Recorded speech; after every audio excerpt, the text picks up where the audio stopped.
I did, huh?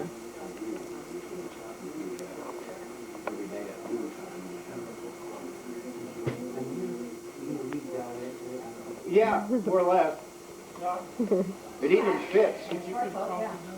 I will. I didn't know her. I'd have broken No, not with both hands on it. Not with both hands on the side of his plate. No, wait.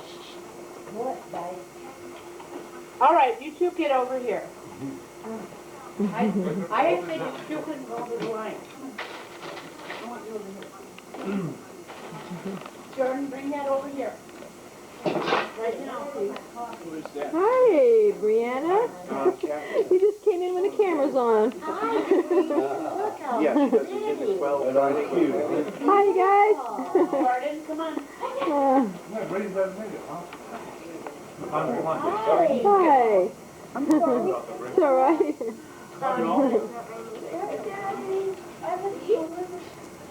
Party up here.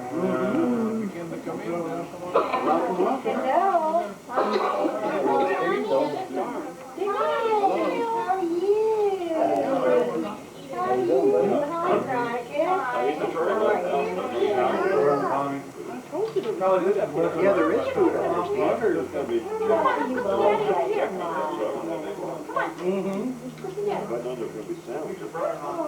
Who you got? But you just make it your Hi, Rick. You get you something to eat, huh?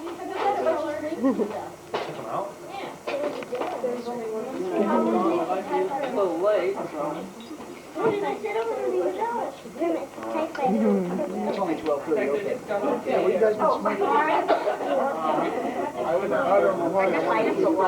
Time for lunch. That's right. That's great. What's your meeting? Well, but it's Kelly's thing, so he needs to learn to respect the property. He is very bad with that. I'll let him watch a movie in our room, and I'll come in and he's got all the stuff out in Tom's nightstand. He's got it all spread out all over. Wait. Now I'll get it for you, please. Wait a minute. I'll let you go. Punch everywhere.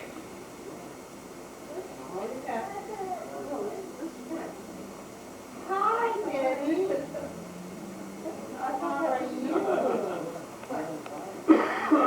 No.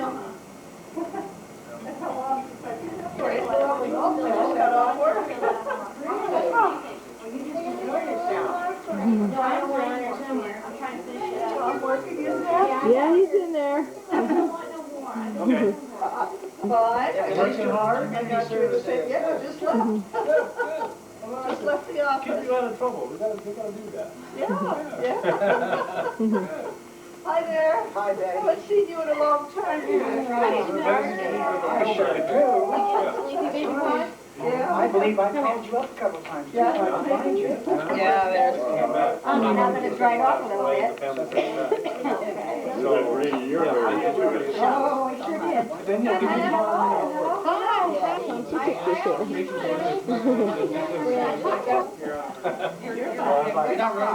Kind of dancing around while we're talking here. I know we have a lot of volunteers here, which is always great. Wish we could celebrate the volunteers every day like this. But this is really a day for, in addition to that, it's really a day to invite people up here who haven't been here before. They maybe just heard the name, maybe just heard a little bit about it, and like to find out what we do. So we thought every year at our anniversary, we'd like to invite people from the community up, take a look, meet people, and look around. And I'm really pleased to see that we have had a pretty good turnout this year. And I preface my little opening with that because I don't know how many here have already known about audiovision, heard before, been there, done that. So I'm just going to kind of start from scratch. I'm sure there's a few people here who don't know a lot about what we do. As you can see, if you haven't already looked around the studios, we are a radio station. Bobby Ukaipa's, I guess, second radio station in town. And we've been on the air since 1991. From the little town of Ukaipa, we broadcast to Los Angeles, parts of Orange County, as far as Irvine, as far north as Big Bear, and about this far out going to Banning area. And so we cover a pretty good piece of Southern California right here from our own town material. They could be dyslexic, they could be physically handicapped where they can't hold reading material, they can see it but they can't hold it. So we've tried to provide a service where we're reading printed material to these people at their homes. Now, what we do, which is unusual and really unique for a lot of people who are out there listening, is we provide updated printed material as it's available. Some of the other services, like the Library of Congress, they've had a talking book service for years, and it's a great service. We don't mean that we're not demeaning that. We're not even competing with it. It's a different level. But what they do is they make books available, and if you want a very popular book, it'll take a while because that book has to be reproduced, and it's not reproduced in quite a large mass. So if you're looking for a bestseller, you're on a waiting list and you wait because it's a lending library. So people get the tapes, they listen to them, they send them back. It may take you a year or two to get a good popular book. What we do is try to make these good popular books available when they're hot on the bestsellers list. We read them on the air every day, our books. So we're not competing with them, it's just a different avenue for people who want to read. Also, we do magazines and books. We record them with our volunteers. They come in, are something that is not going to be done in any other format. You can't receive a newspaper in Braille. You need a truck to deliver it, but for one thing, by the time they got done with it. Also, just the expedience of it. It's practically impossible to get a daily newspaper read to you if you cannot see. Even if you're living with a spouse or somebody at the house who can see, it's still difficult to sit down with that person every day and read the morning newspaper because there's always something different in the newspaper. And sometimes it's hard to say, I want to read this particular story today when you don't know what that particular story is. So what we do is 7 days a week, we read the Los Angeles Times from 8 in the morning until 10 with 2 volunteers every day. So that's 14 volunteers just for the LA Times readings every week. And then from 10 to 12, we do the 2 local papers. We do the San Bernardino County Sun, and we do the Riverside Press Enterprise for an hour each. And we get another team of readers for those papers. So we use 28 volunteers a week just to do the newspapers. That's when we have 28 volunteers available to do the newspapers. When we don't, we call Muriel. Or anybody else. If you haven't met Muriel, she's like a dead mother here at audience. And so Muriel fills in an awful lot, not just with reading, but helping out with the office work and driving us around, picking up this, picking up that. She's all around volunteer. And we have about 55 volunteers right now that come through here each week. And it's just a good experience. I mean, I really have the best job in the world. The pay is lousy, but other than that, I have the best job in the world. I get to work with some of the finest people in our community, and I really do feel privileged for that. I have gotten some questions throughout the day. How are you funded? I got to tell you, we are really funded through the generosity of individuals' hearts. We are very fortunate that we do have some foundation and corporate grants that we can receive on a fairly regular basis.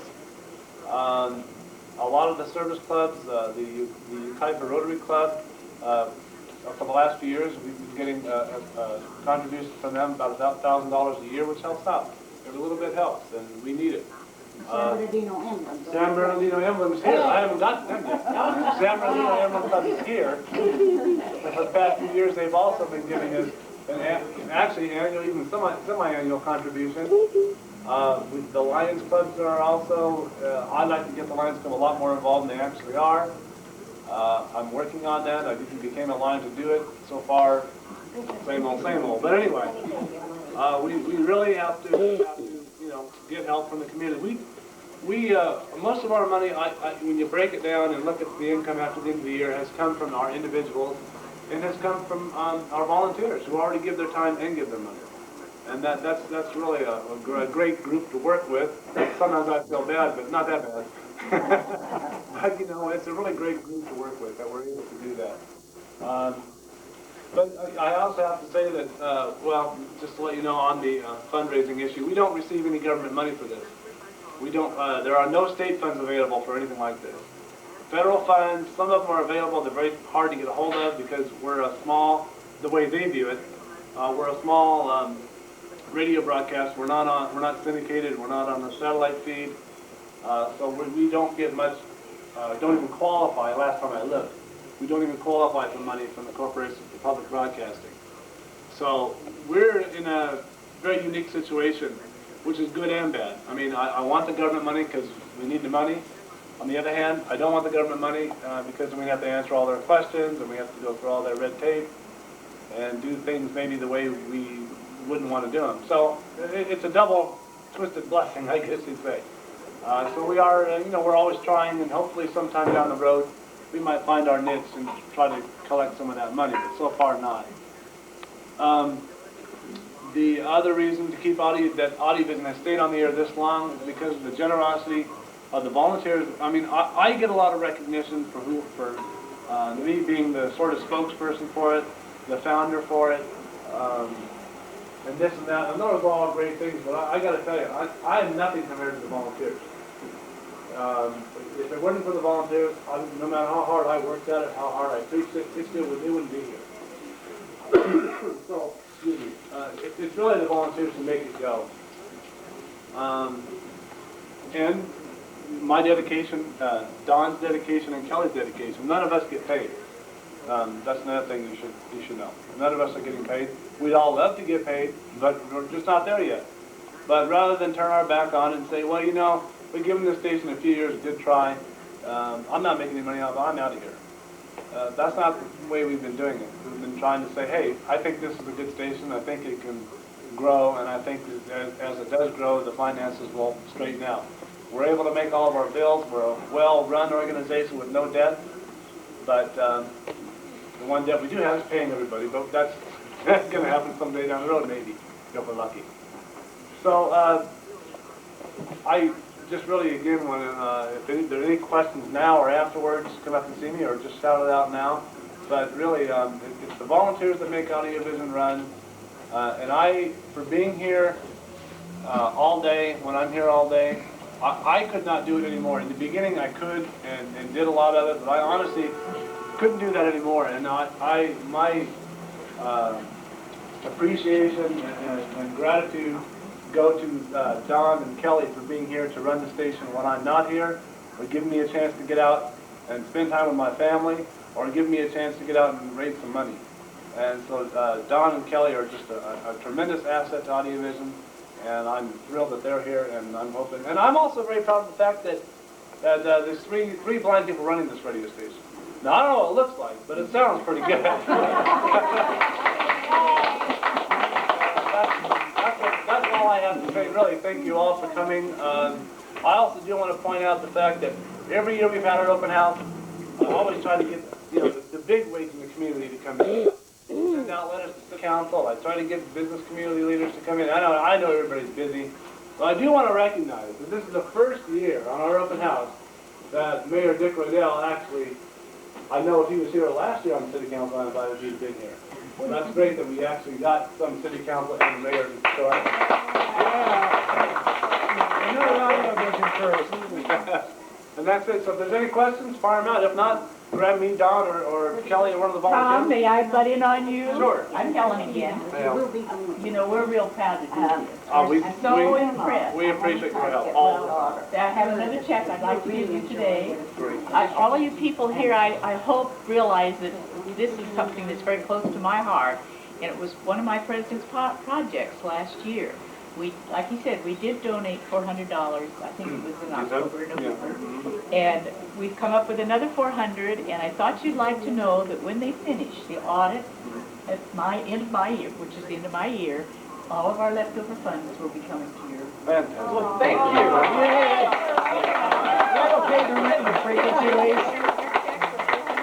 And we'll be giving you another one as soon as we get our audit complete. Thank you very much. Your little letter that goes with it. Thank you very much. And this is how Audiovision works, folks. This is how it works. Thank you very much. That was a very nice speech. Yes, Thank you. you're very welcome. We'll keep working for you. We really will. Thank you. Thank you. I don't know how to let you know how much we I did. appreciate that. Well, I've got it in my What it letter. means. Oh, he knows. Oh, the other people didn't know that this is the San Bernardino emblem. This is Helen. She's with the San Bernardino Emblem Club. There's This quite is a part few of the members Alps. here today. Pardon me? Quite a few San Bernardino Yes. emblem members here today. We're real proud to Yes, and have one of your readers is Cat. Pat Onesky Yeah, she's is one of also a our. member of the Envelope Club. She's the one I think got started interested anyway. We're very happy to do so. Very happy to do that. I got two more. I'm sure they probably bought it. They usually buy them in a group, don't they? I can usually buy them. Tom, how does a person, choose their radio to produce? You know what? I never write it down, I just kind of screw it up. You have to get a radio from us. Yeah. We're on a special frequency because of copyright. So we have to ensure to the publishers that all of our listeners have that. So, now the radios, we buy them, they cost us about $90 each. And then we turn around and whenever people come up to us on the radio, we have to fill out an application and give us pictures of lines and all that. And then we always ask our new listeners for contributions that were cost of radio. And about half of them are listeners of the radio. We have our volume and we put it in radio, we don't, it's not a requirement, it's a request. And it helps out when they do. How many radios or, Right now, about 700. We have about, all the radios we have about 11